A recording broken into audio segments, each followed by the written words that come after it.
How to find your niche as a men's transformation coach.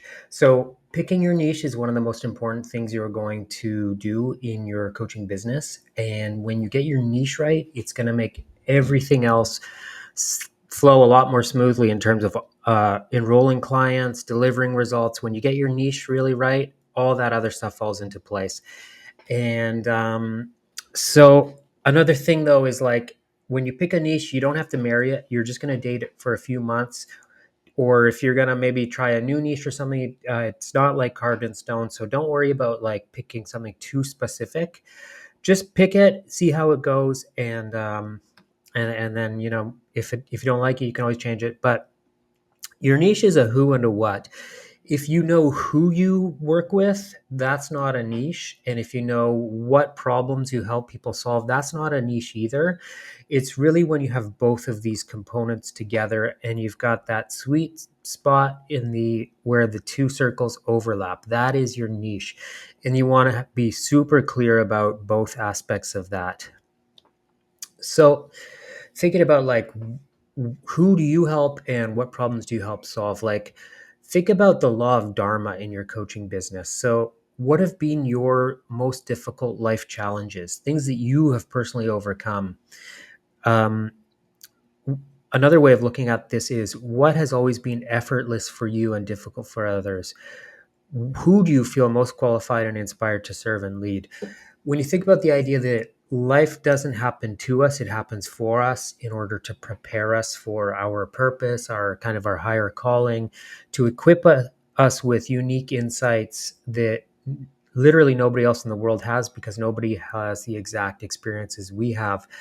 Think about your life journey and your experiences and what sort of insights you have been given through these experiences, and that gives you some insights into your dharma in your coaching business.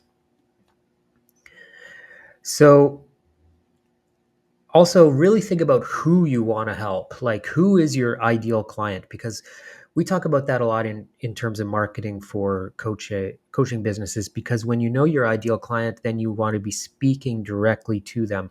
Then you can specialize in working with them and get really, really good at that. So some of the different ways of thinking about who is your ideal client is like, what age range are they? What type of work and hobbies do they have? What do these men desire the most? These men that are like fit that avatar of being your ideal client. What is it they really truly desire? Also, how would you describe the emotional state of your ideal client? These are some questions to really spend some time thinking about, and you can even write them down, journal them, to really get insights about who it is that you're feeling called to serve. And then we want to get to the point of clarity where you can describe your ideal client in 5 words or less. So you can come up with a really succinct phrase of, this is exactly who I help with my coaching. So then the other aspect of it is the what, right? We've got the who. So you're thinking about like kind of what age range, what's their emotional state. And then the what is, what are the exact specific problems that you help them solve? What is that ideal outcome that you help them get? And so there's three categories of desires in life, three areas that really almost all coaching, or maybe all coaching, helps people achieve, become excellence or avoid crisis or whatever the case may be. But everything falls into health, wealth, and relationships. So you want to be kind of looking at one of these specific areas at a time. You can coach in multiple areas, but you want to be looking at kind of one at a time. And you actually you want to drill down deeper.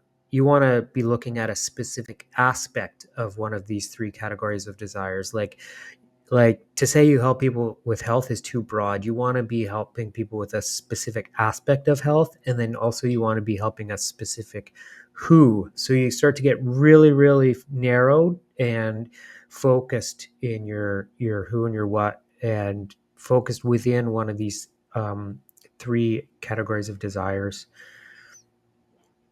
And then really it's like kind of what I was saying, like, do you address health, wealth, and financial issues? Do you help your guys with all these areas? I think you really want to focus on one area and then even go deeper inside of it.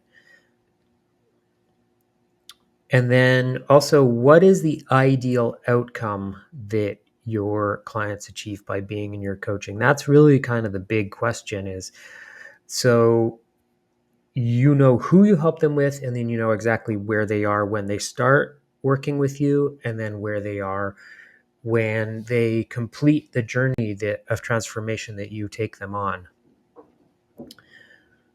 So here is this nice little illustration. So this journey of moving from one cliff to the other, that is the journey of transformation. And so you're moving them away from the problem and into the ideal outcome, and you have a very, very clear idea about who is your perfect fit client.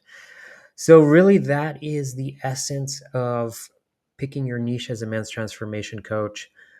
Once again, you're not marrying this niche, you're just trying it out. You're just dating it for a few months and seeing what kind of success comes from it.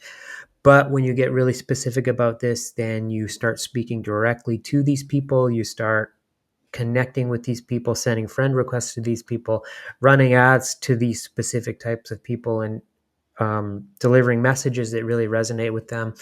And then you get really good at helping them with the transformation, because you get more and more experience with who they are, the way they are kind of made up mentally and emotionally, and you get really excellent and specialized in the exact types of problems that you help them solve.